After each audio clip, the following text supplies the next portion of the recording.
বলতেছিলাম আল্লাহ রাসূলের কিরকম শান আর মান, মনে মনে যদি কামনা করে আল্লাহ রাব্বুল আলামিন সেটি সঙ্গে সঙ্গে কবুল আর মঞ্জুর করে নেন। বদরের প্রান্তরে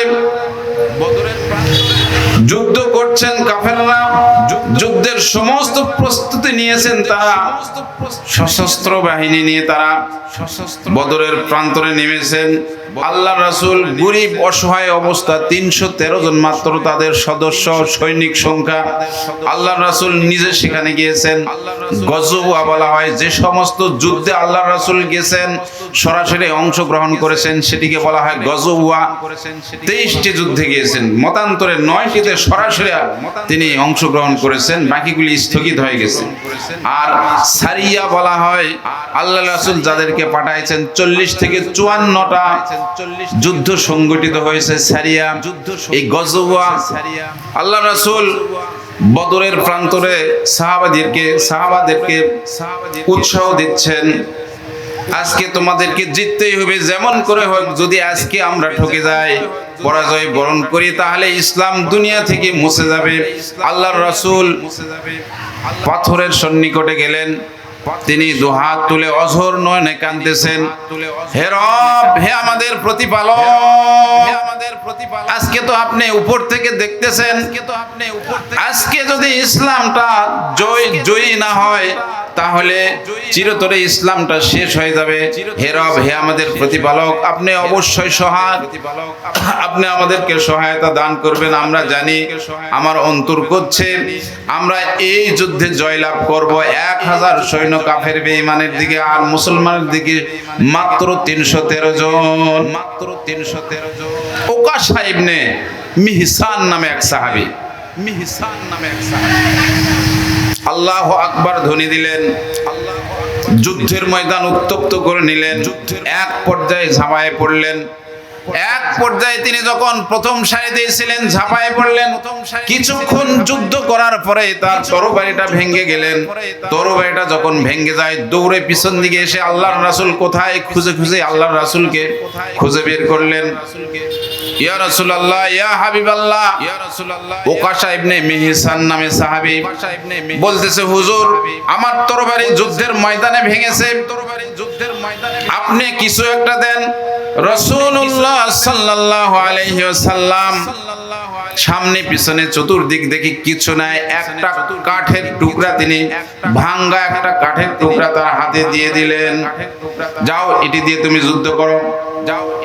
ওকাশা ইবনে মিহসান কাঠের টুকরাটা হাতে নেওয়া পর্যন্ত ইতিহাস প্রমাণ করে সঙ্গে সঙ্গে ঝকমকে একটা তরবারি রূপান্তরিত হয়ে যায়। সুবহানাল্লাহ, কাঠের একটা টুকরা তরবারি হয়ে যায়। আল্লাহ রাসূলের মুজিজা। ওকাশা ইবনে মিহসান বর্ণনা করেন, আমি ঝাঁপায়ে পড়লাম যুদ্ধের ময়দানে। আমার সামনে যে মুশরিক, যে বেঈমানরা আসে, আমি দুই দিক থেকে কতল করতে শুরু করলাম। এই তরবারির এত ধার আল্লাহর রাসূল কর্তৃক, এই তরবারি আমার হৃদয়ের মধ্যে এত বিশ্বাস জন্মেছিল যে আমি যার উপরে আক্রমণ করব নির্ঘাত সে জমিনে ধরাশায়ী হয়ে যাবে। তাই হলো আমার মন যেটা বলে সেটি হতে শুরু করলো। এক পর্যায়ে আমি দেখলাম একাই আমি অনেক কাফের বেঈমানকে পৃথিবী থেকে বিদায় করে দিলাম। আমি পিছনে তাকাই দেখি মুসলমানরা আরো বীর বিক্রমে যুদ্ধ করছে, আর কাফেররা ভাগতে শুরু করলো। এক পর্যায়ে কাফেররা গনিমতের মাল তারা ফেলে দিয়ে, যুদ্ধের সমস্ত সম্পদ তারা ফেলে দিয়ে দৌড়াতে শুরু করলো। সুবহানাল্লাহ, পরাজয়। কোরআন সাক্ষী দেয়, সূরা আনফালের 17 নম্বর আয়াত আপনারা পড়ে দেখবেন। হে রাসূল, আমি ফেরেশতা দিয়ে 1000-এরও অধিক ফেরেশতা দিয়ে আল্লাহ রাব্বুল আলামিন বদরের প্রান্তরে আল্লাহর হাবিবকে সহায়তা করেছেন। সুবহানাল্লাহ। ইতিহাসবিদ লেখেন 3000 সৈনিক ফেরেশতারা এসেছিল, কোন কোন বর্ণনায় 5000 ফেরেশতা এসেছিল। এক পর্যায়ে বদরের প্রান্তরে আল্লাহর রাসূল জয়লাভ করার পরে সেখানে আবু জেহেল ধরাশায়ী হয়ে যায়। মাস আর মুআওয়াজ নামে দুইজন ছোট বালক তাকে হত্যা করে ফেলে। মুসলমানদের হাতে বিজয়। আল্লাহ রাসূল যে কোনো যুদ্ধের ময়দানে গেলে সঙ্গে সঙ্গে বিজয় অর্জন করে সেখান থেকে যেতেন না। একদিন, 2 দিন, 3 দিন পর্যন্ত অবস্থান করতেন। অবস্থান করা হলো, পানির সংকট দেখা দিল। এক পর্যায়ে রাসূলকে বলা হলো, ইয়া রাসূলুল্লাহ, ইয়া হাবিবাল্লাহ, পানির বড় সংকট। বীরে শেফা নামে একটা কূপ কাছেই ছিল। মদিনা থেকে বদর প্রান্তর 100 কিলোমিটার, 80 মাইলের দূরত্ব। মূল রাস্তা থেকে আরো 8 কিলোমিটার দূরে সেই বীরে শিফা নামে একটা কূপ। রাসূলুল্লাহ সাল্লাল্লাহু আলাইহি ওয়াসাল্লাম বললেন, যাও, কূপ তো দেখা যাচ্ছে। সাহাবীরা গেলেন, পানি তুললেন। এত লবণাক্ত আর বিষাক্ত পানি যা পান করার উপযুক্ত নয়। এক পর্যায়ে আল্লাহ রাসূলকে ডাকা হলো, ইয়া রাসূলুল্লাহ, এই পানি তো আমরা পান করতে পারছি না।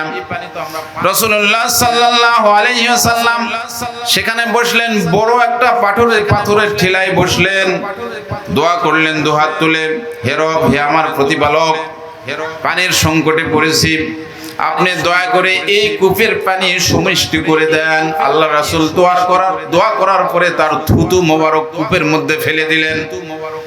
সাহাবীদেরকে বললেন, ও আমার সাহাবীরা, পানি তোলো। সাহাবীরা পানি তুললেন, এত সুমিষ্ট পানি সাহাবীরা পান করলেন। বর্ণনায় আসছে, ইতিহাসের কিতাব থেকে নেওয়া, এই কূপের পানি এত সুমিষ্ট, সাহাবীরা ক্ষত বিক্ষত শরীর নিয়ে যখন এই পানি পান করলো, মনে হলো যে তারা সতেজ আর সুন্দর জীবন তারা আবার নতুন করে ফিরে পেল।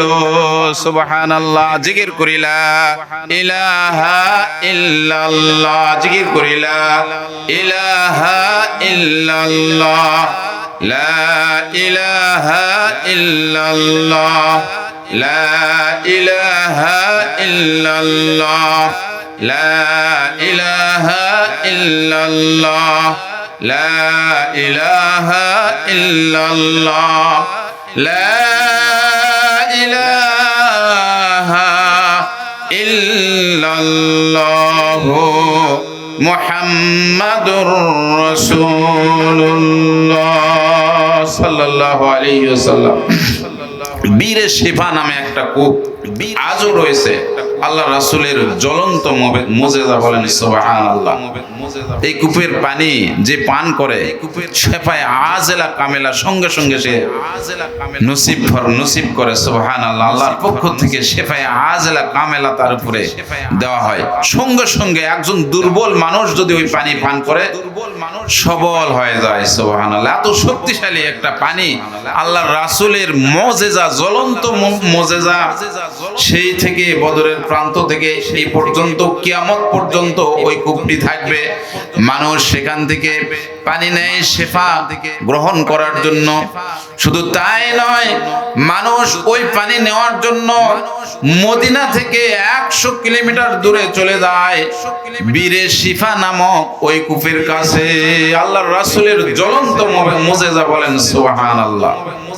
বদরের প্রান্তরে যখন সাহাবীরা জয়লাভ করলেন, কিছু ব্যক্তি আল্লাহর রাসূলের কাছে পাহারারত ছিলেন, আর কিছু ব্যক্তি যুদ্ধে তারা লিপ্ত ছিলেন। দুই পক্ষের মধ্যে একটু বুঝাবুঝির একটু অমিল হয়ে গেল, মনের মধ্যে অমিল হয়ে গেল। ইয়া রাসূলুল্লাহ, গনিমতের মাল তো তারা পাবে না, গনিমতের মালের তো আমরাই বেশি অগ্রাধিকার। এক পর্যায়ে আল্লাহ রাসূলের কাছে যখন প্রশ্ন করা হলো, আল্লাহ রাব্বুল আলামিন ওহী নাজিল করে দিলেন, ইয়াসআলুনাকা আনিল আনফাল, হে রাসূল, তারা যুদ্ধলব্ধ মাল সম্পর্কে আপনাকে জিজ্ঞাসা করে, আপনি বলে দেন এই সমস্ত মাল একমাত্র আল্লাহ এবং তার রাসূলের জন্যই। সুবহানাল্লাহ। ওয়াসলিহু জাতা বাইনিকুম, তোমরা একে অপরের মধ্যে হৃদ্রতাপূর্ণ আচরণ বিধি হও।